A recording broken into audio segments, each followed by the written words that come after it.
कित्येक दिवस झालं माध्यमांमध्ये चालू असलेली चर्चा. 19 डिसेंबरला भारतामध्ये पंतप्रधान बदलतील का? या व्हिडिओचा आधीचा भाग, ज्यामध्ये एप्स्टीनचा सर्व मॅटर एक्सप्लेन केला आहे, ती इथे क्लिक करून तुम्ही बघू शकता. एक गोष्ट सांगतो, भारतामध्ये सध्या मेजॉरिटी असलेलं सरकार आहे आणि सध्याची परिस्थिती पाहता भारतामध्ये किंवा भारताबाहेर कुठलाही किती गन मॅटर झाला आणि कुठलीही घटना घडली तरी या गोष्टीचा परिणाम भारतामध्ये असलेल्या सरकारवर होईल असं मला तरी वाटत नाही. त्याचे भरपूर कारण आहेत आणि सध्याचा ट्रेंडिंग मुद्दा एप्स्टीन फाईल्स या विषयावर कालच्या व्हिडिओमध्ये आपण सांगितलं की एप्स्टीन कशा प्रकारे त्याचे सगळे काळे कामं करत होता आणि कसा तो विषय जगभरातील बड्या व्यक्तींच्या अडचणीचा विषय बनलाय. त्यातलं पहिलं नाव डोनाल्ड ट्रम्प. आता कारण ह्या व्यक्तीचे एप्स्टीन सोबत जुने संबंध होते आणि ते सध्या अमेरिकेचे राष्ट्रपती आहेत. आता कालच्या प्रश्नावर येऊ. अमेरिकेत हा व्यक्ती राष्ट्रपती असताना या सगळ्या गोष्टी कस काय बाहेर येतात? तिथली काँग्रेस म्हणजे आपली संसद, या गोष्टींमध्ये राष्ट्राध्यक्षांचं नाव असताना कस काय चौकशी होऊ शकते? तिथे एप्स्टीन फाईल्स इन्व्हेस्टिगेशनसाठी हाऊस ओव्हरसाईट कमिटी बसवली. कारण भारतात बघत असाल तुम्ही, सरकारच्या आदेशानुसार चालणाऱ्या गव्हर्नमेंट एजन्सी किंवा इन्व्हेस्टिगेशन एजन्सी या फक्त स्वतःच्या पक्षांमधील नेत्यांवर कुरघोडी करायला किंवा अपोजिशन मधील नेत्यांवर शांत बसवायला वापरल्या जातात. भारताच्या आणि अमेरिकेच्या या स्ट्रक्चरमध्ये थोडा फरक आहे. बेसिक पासून सांगतो, नीट ऐका. भारतात जसं संसद आहे तसं तिथल्या संसदेला काँग्रेस बोलतात. भारताच्या आणि अमेरिकेच्या या स्ट्रक्चरमध्ये थोडा फरक आहे. बेसिक पासून सांगतो, नीट ऐका. भारतात जसं संसद आहे तसं तिथल्या संसदेला काँग्रेस बोलतात आणि अमेरिकेतील म्हणजे आपल्या इथल्या लोकसभेला तिथे हाऊस ऑफ रिप्रेझेंटेटिव्ह आणि राज्यसभेला सिनेट बोलतात.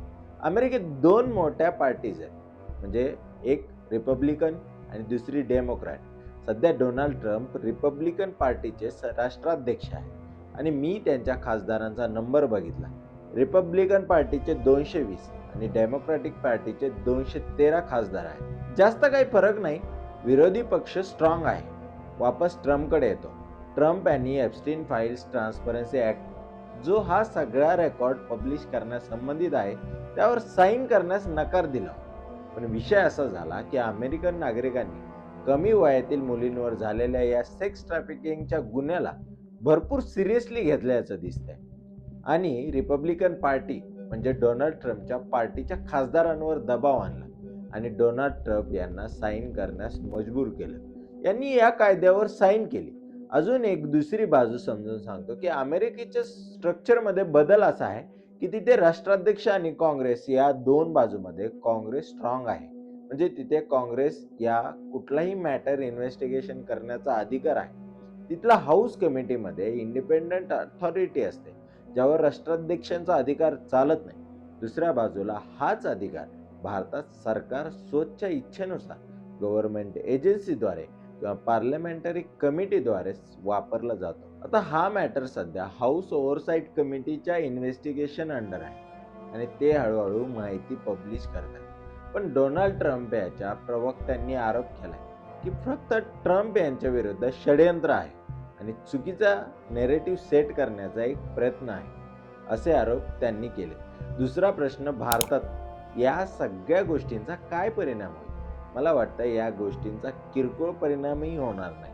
सुब्रमण्यम स्वामींनी मोदीवर आरोप केले की मोदी काही ब्रह्मचारी नाहीये किंवा महाराष्ट्राचे माजी मुख्यमंत्री पृथ्वीराज चव्हाणांनी सुद्धा आरोप केले की पंतप्रधान पदावरून जाण्याची शक्यता वर्तवली. त्यांचं नाव यात पुराव्याअभावी ओढलं असलं तरी या गोष्टी आज बाहेर आल्यावर पण रेप्युटेशन डॅमेज होण्याचा विषय होऊ शकतो जास्तीत जास्त. पण पंतप्रधान बदलतील असे दावे करणं बेसलेस आहे. आणि अजून एक बाजू भाजपची समजून सांगतो की मोदींवर आणि त्यांच्या करिझमॅटिक लिडरशिपवर भाजप हायली डिपेंडंट आहे.